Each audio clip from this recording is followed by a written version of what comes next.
पर जाकर अपनी मौजूदगी दर्ज करवाई है। वहां पर स्टाफ जो था उनसे बातचीत भी की है। चलिए बढ़ते हैं आगे, बात अगली खबर की करते हैं। महाराष्ट्र के सीएम एकनाथ शिंदे का आज अयोध्या दौरा है। सीएम शिंदे आज रामलला के दर्शन करने वाले हैं। इसके अलावा अपने कैबिनेट के साथ वहां पर अपनी मौजूदगी दर्ज करवाएंगे।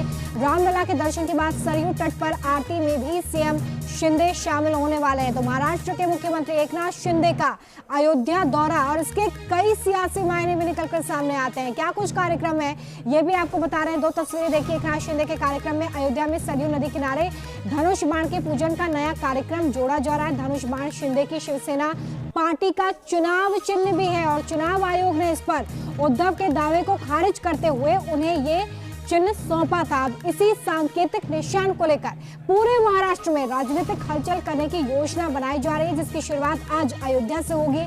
अयोध्या से पूजन करके लाया गया धनुष बाण पूरे महाराष्ट्र में घुमाने की रणनीति तैयार की जा रही है। तो देखिए, एक बड़ा सियासी संदेश यहाँ से देने की कोशिश। अयोध्या में रामलला के दर्शन करेंगे, सरयू नदी पर पहुंचेंगे, तट पर पहुंचेंगे, वहां पर आरती का भी कार्यक्रम है। लेकिन यहाँ से एक बड़ा सियासी संदेश जो देने की कोशिश होगी वो है चुनाव चिन्ह को लेकर, क्योंकि चुनाव चिन्ह को लेकर एक लंबी लड़ाई लड़ी गई है।